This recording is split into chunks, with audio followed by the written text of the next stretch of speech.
ओम नमः शिवाय। हर हर महादेव। सनातन दिव्यता में आपका स्वागत है और मैं हूं पदम गुप्ता।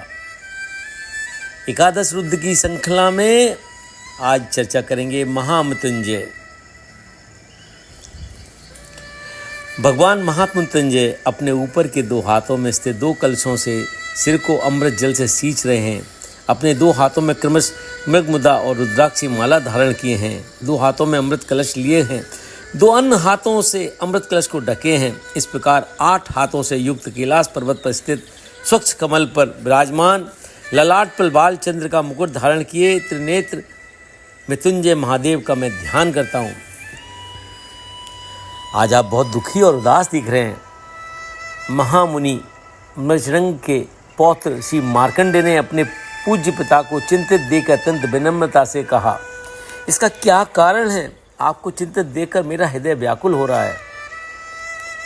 बेटा, महामाया मुकुंडू ने दुखी मन से श्री मार्कंडेय जी के मुख की ओर देखते हुए अतिशय स्नेह से बताया, तुम्हारी माता मारुदिति को कोई संतान न होने से मैंने उसके साथ तपस्या और नियमों का पालन करते हुए पिनाकधारी शिव को प्रसन्न किया। आशुतोष ने प्रकट होकर मुझे पुत्र प्राप्ति का वर दिया, किंतु तुम्हारी आयु मात्र 16 वर्ष की थी। शशांक शेखर अंतर्ध्यान हो गए। कुछ समय के अनंतर पर तुम्हारा जन्म हुआ। भोलेनाथ के वर प्राप्त पुत्र होने से तुम में अद्भुत गुण विद्यमान है। तुमसे हम दंपति अत्यंत सुख का अनुभव करते हैं, अपने को गौरवान्वित समझते हैं। कुछ रुककर कातर स्वर में श्री मृकंडू मुनि ने पुनः कहा, अब तुम्हारा 16वां वर्ष समाप्त हो चला है,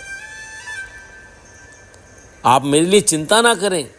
श्री मार्कंडेय ने अत्यंत गंभीरता से पिता को आश्वस्त करने के लिए विनम्रता के साथ कहा, भगवान आशुतोष कल्याण स्वरूप एवं अभिष्ट फलदाता हैं।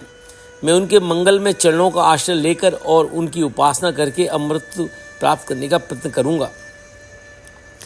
श्री मार्कंडेय जी माता पिता के चरणों की धूली मस्तक पर रखकर भगवान शंकर का स्मरण करते हुए दक्षिण समुद्र के तट पर पहुँचे और वहाँ उन्होंने अपने ही नाम पर मार्कंडेयेश्वरम शिवलिंग की स्थापना की तथा त्रिकाल स्नान करके बड़ी ही श्रद्धा भक्ति से मृत्युंजय स्तोत्र के द्वारा भगवान मृत्युंजय की उपासना करने लगे।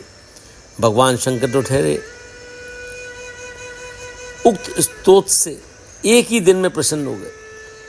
श्री मार्कंडेय पार्वतीश्वर पर समर्पित हो गए। मृत्यु के दिन मार्कंडेय अपने आराध्य की पूजा करके स्तोत्र पाठ करना ही चाहते थे कि चौंक गए। उनके कोमल कंठ में कठोर पाश पड़ गया। उन्होंने दृष्टि उठा के देखा तो सम्मुख भयानक काल खड़े थे।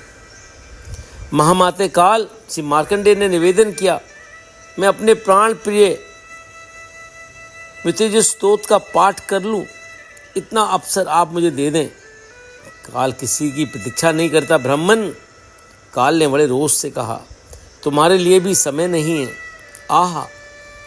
काल ने नेत्र लाल कर श्री मार्कंडेय का प्राणहरण करने के लिए पाश खींचना ही चाहा कि वे दूर जा गिरे। पीड़ा से छटपटाने से एवं भय से कांपने लगे।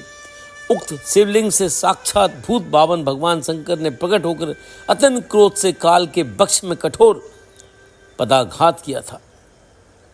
काल की दुर्दशा एवं अपने आराध्य का अनुपम रूप लावण देखकर श्री मार्कंडेय की प्रसन्नता की सीमा नहीं रही। वे उनकी अवर्णनीय सौंदर्य राशि को देखते हुए स्तुति करने लगे। श्री मार्कंडेय जी की स्तुति से प्रसन्न होकर देवादेव महादेव जी ने उन्हें अमृत प्रदान कर दिया। बोलो श्री कृष्ण भगवान की जय।